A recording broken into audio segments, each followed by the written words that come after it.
Breaking news. Breaking news. It's the year of the chatbot. The latest setback for climate action. The latest Supreme The Court court is ruling. set In to the latest redefine. Supreme Court ruling, the court is set to redefine. Hey all, it's Carrie, and I am really excited about what we will be sharing with you for the next several weeks on this podcast. So we recently hosted our 10th annual Mission Forward Live event in partnership with the Chronicle of Philanthropy. And the speakers were just plain incredible.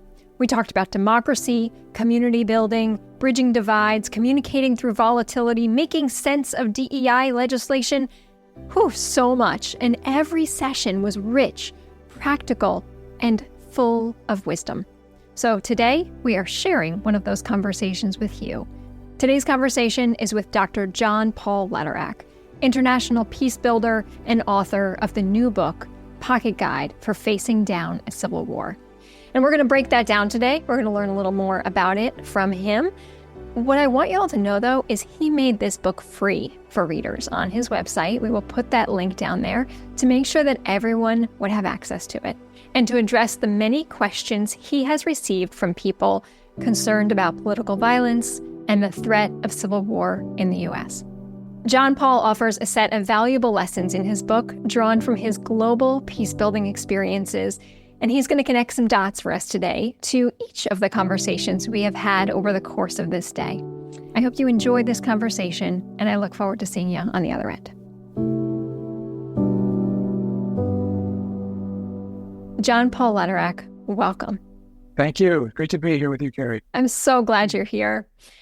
So we've got a lot we want to cover, and part of that will be reading actually a small excerpt from your book. But first, I must ask, the moment that I met you, someone said, oh, he's a legendary peace builder. And from that moment, I thought, one, what a cool title. Two, how does one become a legendary peace builder? I have no idea. I'm not sure where that got applied. It may just be from dedication to long decades of work, more than 4.5 now. And writing books, I suppose, is part of it, but I think storytelling and taking time to really commit to communities that are facing a lot of difficulty, where I've had opportunity to be both inspired and to learn from their life and innovations. I don't know to speak to the word legendary. I half joke with that opening question, but you really are so full of wisdom and experience, and you have gathered probably just a very small amount of it in this incredible book. So I'd love you to perhaps share a little bit from your favorite section, and then we're going to talk about it.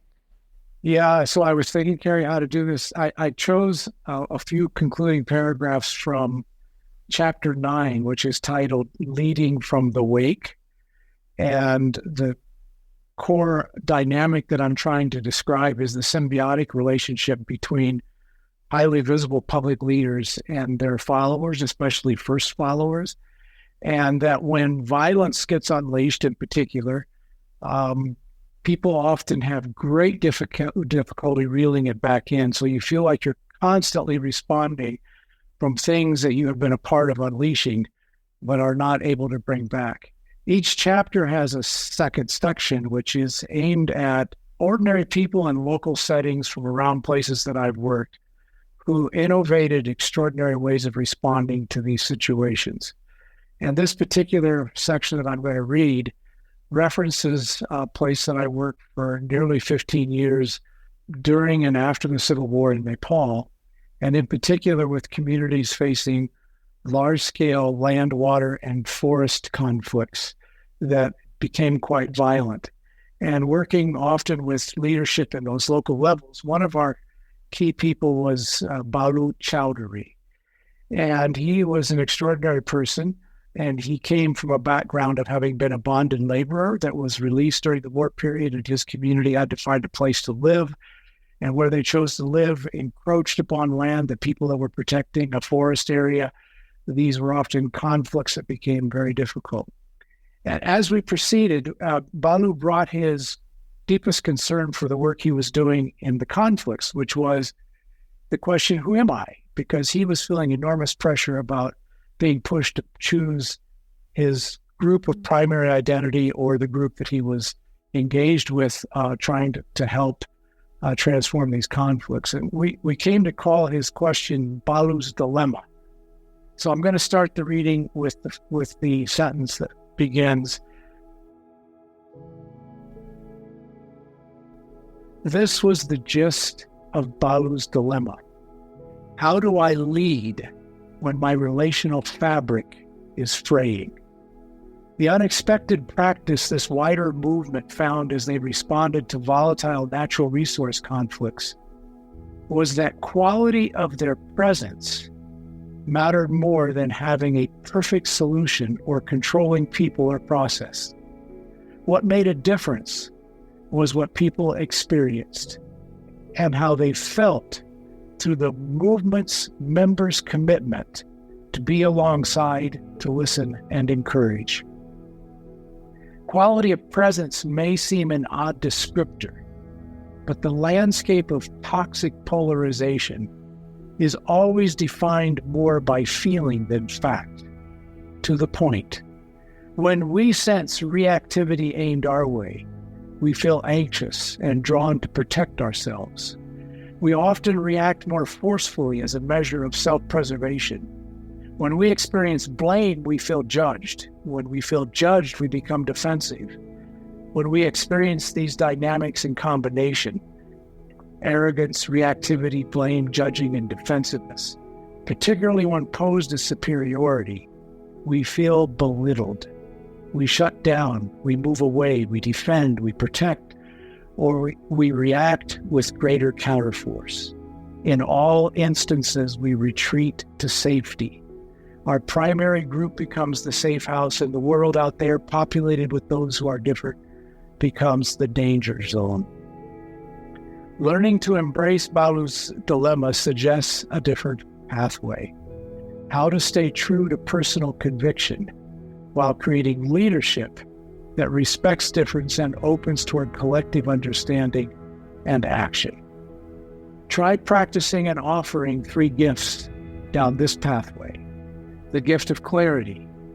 When facing tensions of deep difference, share your best understanding of your views and proposals without judgment or retreat. The gift of curiosity. Interact with others' experience and ideas rather than reacting quickly or judging, particularly when you feel confronted. The gift of perseverance. Find ways to stay in touch. Keep circling back. After all, humanizing always needs a human touch.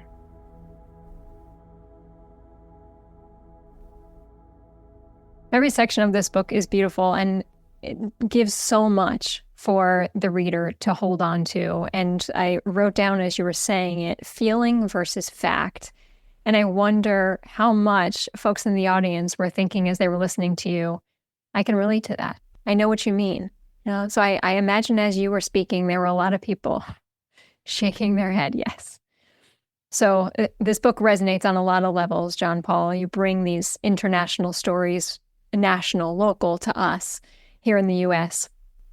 You told me that you wrote this book, and you say it actually in the opening, because 2 emails showed up in your inbox. One was, do you think we're being pulled into a civil war in the U.S.? And one was, what are the international parallels to what we're experiencing here in the U.S.? And as you say in the opening, both questions beg for comparison and prediction, neither of which is easy and rarely appropriate. I appreciate that so much. Comparison and prediction, neither of which is easy and rarely appropriate. So here you are providing another solution, right? A wider lens, really framework in the form of this book. So I want you to tell us a little more why you wrote this and why you felt it was so important to get it out before this election. Yeah. The comparative curiosity that we have is always wanting to know what other people did in similar circumstances, but we usually, preface that by saying our place is unique, or it's not going to happen here, or it's going to be different, which is all true. What I really wanted to be able to do was to not predict a civil war and its parameters, but to ask the question, what over these 4.5 decades have I seen repeat over and again that are the dynamics and patterns that tend to lead toward this really poisonous toxicity, but also down the pathway of violence. And what have people in everyday settings done to push back on that? This whole notion of facing down, that they've turned and faced it and found ways to work back and away from it, even though in their circumstances where I'm working, they not only have that polarization that's gone wicked, they have the layer that violence got unleashed, and often across generations. So these are not easy places.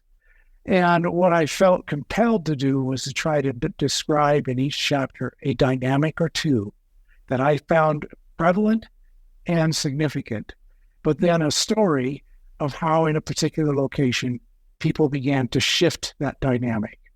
And to make it available prior to the election was a very obvious piece to me. I've been afforded such extraordinary opportunity and exposure to such extraordinary people that their stories, this notion that the stories that may matter most are not always the ones that are reaching to the public eye.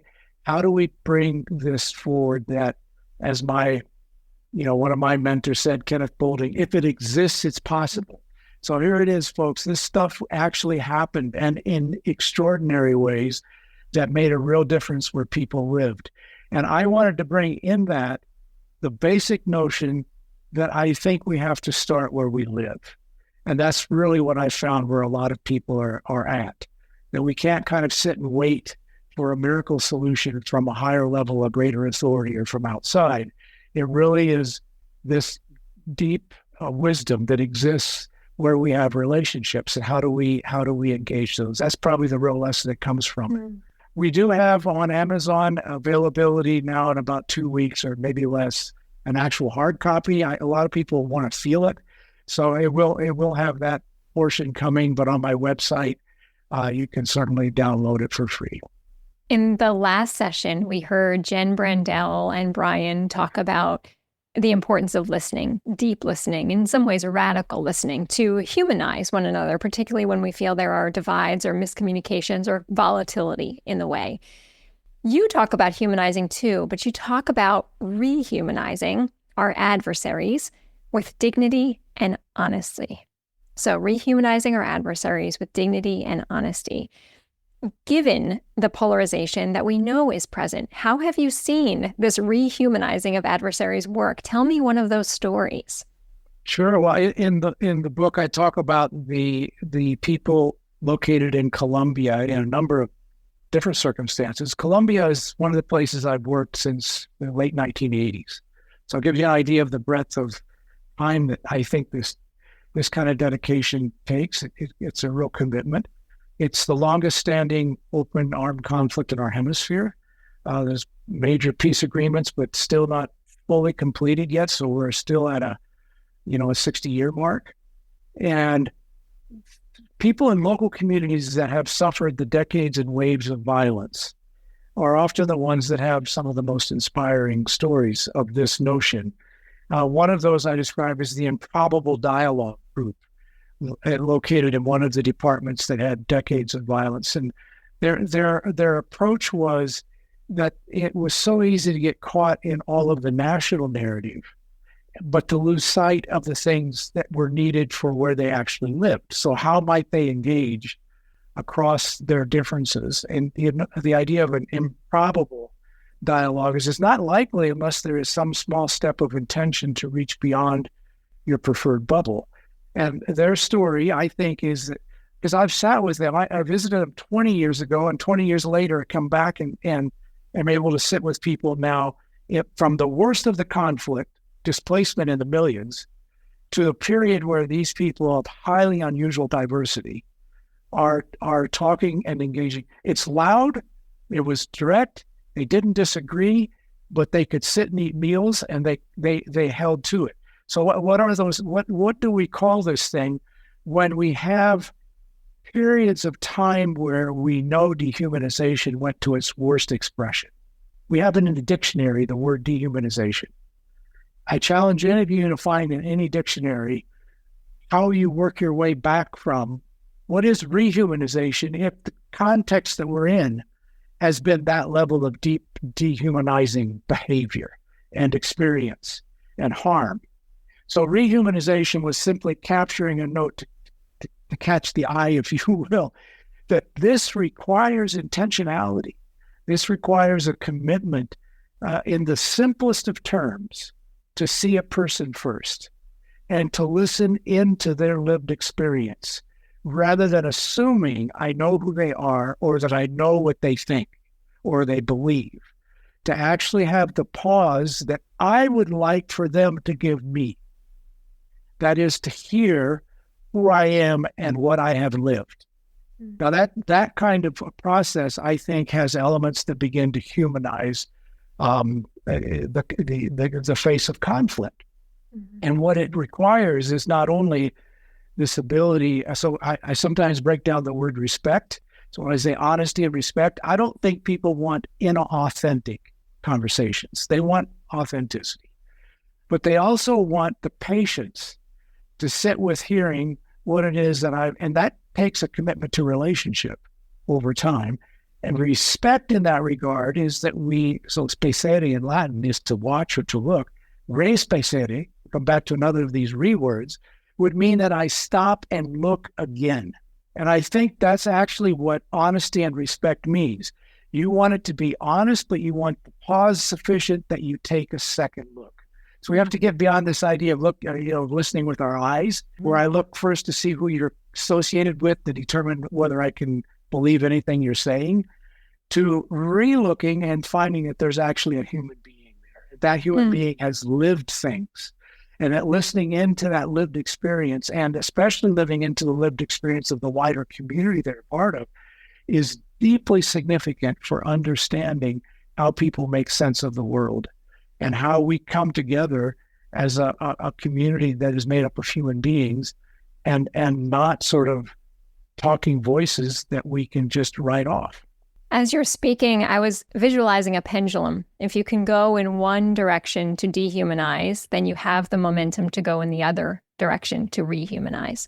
And I think that's really what so much of your book is about, is it's never too late. You're not ever too far on one side to come back. And you say the first step, however, to get there is to have the courage to start. When you've seen this happen, you've seen someone take that first step, you've seen a community take the first step. What does it look like? Where does it start? Yeah, most of the places that I've worked, I have this sense that when people feel that there's really a deep polarization, particularly here at home in the U.S., the idea that we have in mind is that I somehow have to make the leap to the other mountain peak to go to the far extreme of the worst example, and that I just can't imagine talking to that person that I have in some ways constructed either by media or other forms that's there. Most of the people that I've watched engage in this have two or three key things that they do. One, rarely do they do it alone. It's always been in smaller groups. Two, they start by reaching just slightly beyond where they're at to neighbors, to others. There's so many ways that we are connected in our plurality that we don't take account of when we get divided into binaries. So I tell stories of the women of Wajir, mothers who just said enough's enough. And, their concern is how am I going to get to the market? How's the market going to be safe? These are their starting points are what's local, what's accessible, and what are the relationships that are already available to me. It's the risk of imagination of the first step, which is often closer to home. And I think the key to this is imagining that it's not about a one-time conversation. It's not about like tourism. That you go and visit and come back and that's it. This is actually about that notion of perseverance that you hold to it. You hold to these relationships. And, I think to cite those women in northern Kenya near the Somali-Kenyan border, the women of Wajir, they always just use a very simple phrase. We sat together to see what we knew. And I think it is maybe the greatest piece of advice that is there. Sit together to see what you know, but see if you can include one step beyond the normal people that sit and talk with each other.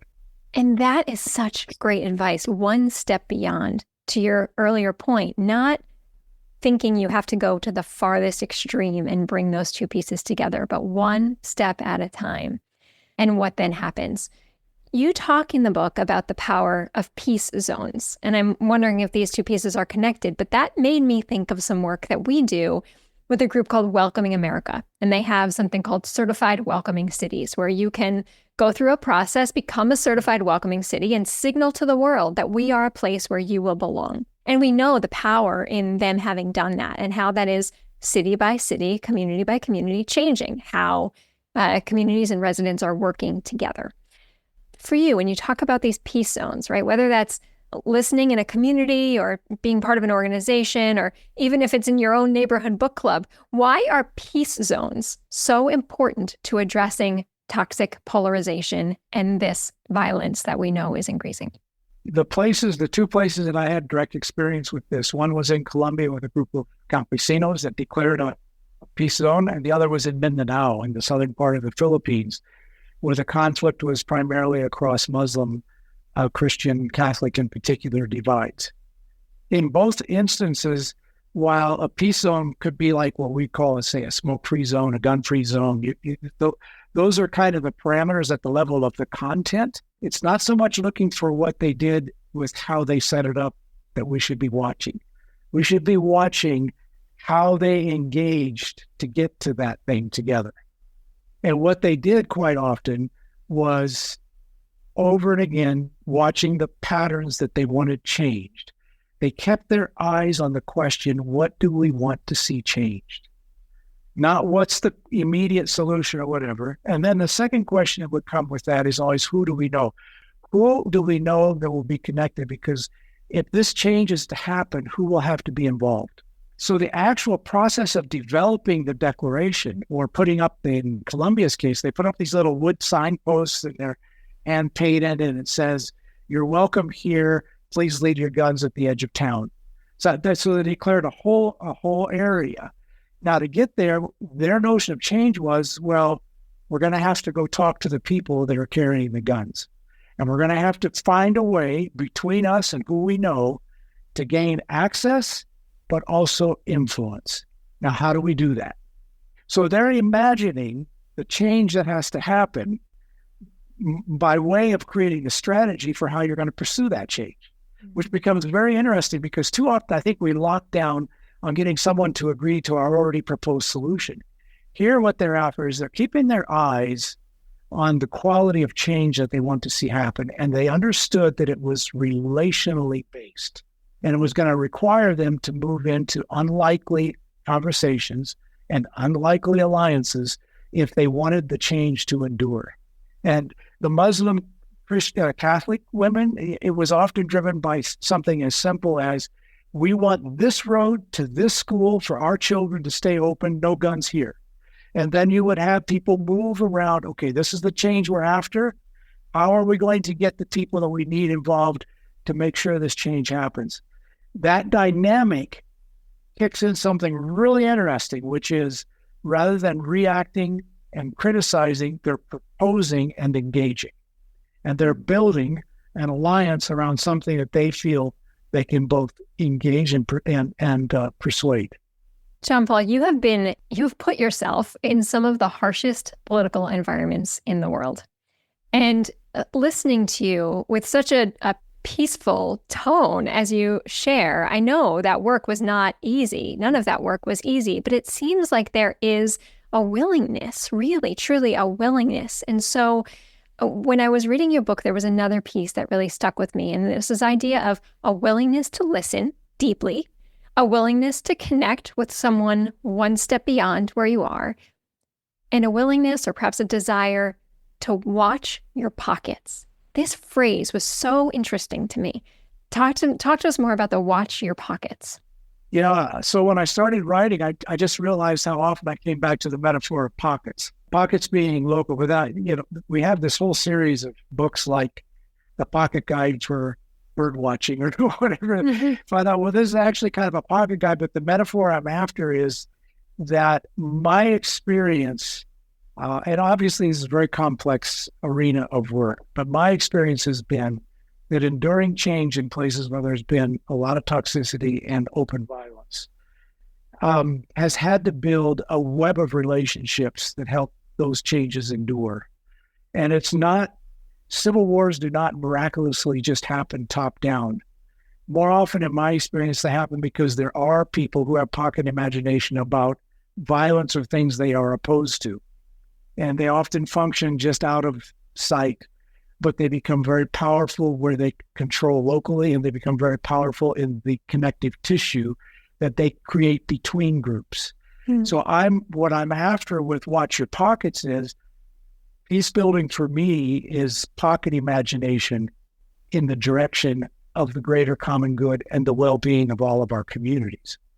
And that requires us to do, I think, Watch Your Pockets really means start local, pay attention, build relationships that are different and unusual, go one step at a time, but never stop reaching to the next level, right?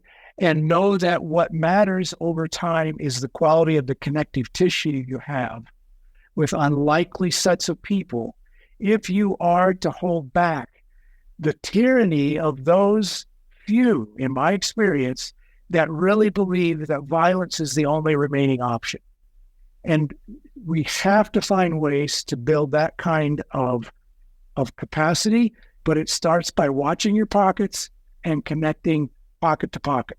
So it's really, I think, the experience that I've afforded me is that it is a strategy that quality of our relationships is what's really going to make a difference. Where we are able to force those and where we can see doing that where we live, connected to other locations, is what makes the possibility of retaining those things that are very destructive from ever happening. And I somewhat conclude the book by saying that, the best way is to stop a civil war is to end it before it happens. What can we do to actually begin to build that social fabric that has this ability to hold back the forces that we will regret beyond comprehension if they are unleashed? And that feels like the theme of this entire day, right? That it is in our hands. We talked with Joe Goldman earlier today and Crystal Haling, and I brought up this quote from Vincent Harding. And he lived his life through this question of, is America possible? And at the end of his life, he said, yes, but only as we make it possible. And I'm thinking about you and your work as everything you're saying is really, if for those who think it is impossible to bridge divides, all you need to do is start. All you need to do is prove what is possible. We're coming to the end already. So I'm going to give you the last word as you think about the message that you want people to take away from this book. What is that? How would you sum that up?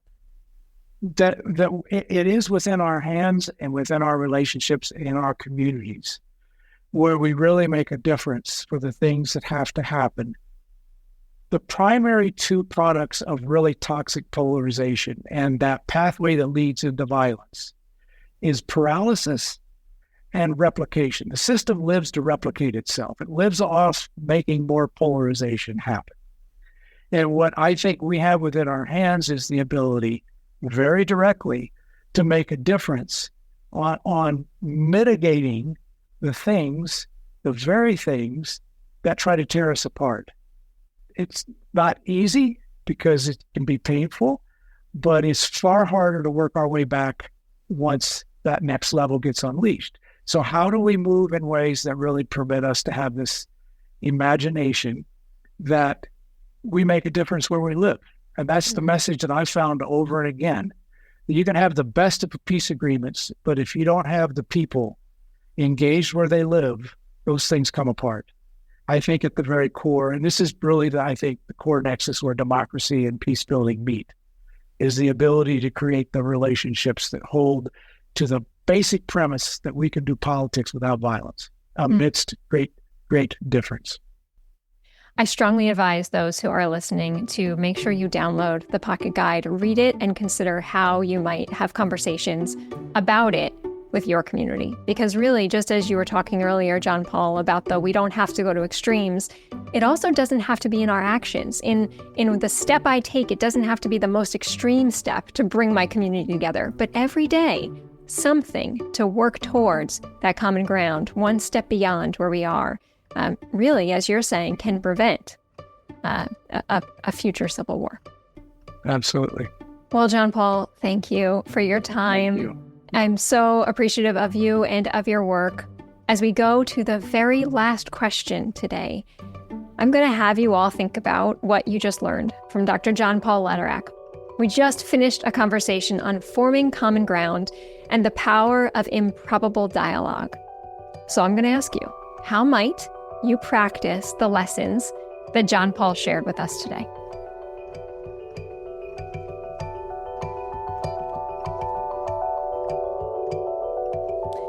And that brings us to the end of another episode of Mission Forward. If you like what you heard today, I hope you'll stop right now and give this show a 5-star rating wherever you are listening to this podcast. Maybe even forward it to a friend who you think would enjoy today's conversation. And of course, check out the show notes for all of the links referenced in today's show. Mission Forward is produced with the support and wisdom of Pete Wright and the True Story production team, as well as the wonderful Sadie Lockhart of Mission Partners. You can learn more about our work over at missionforward.us. And of course, reach out to me anytime at carrie@mission.partners. Thanks for tuning in today, friend, and I'll see you next time.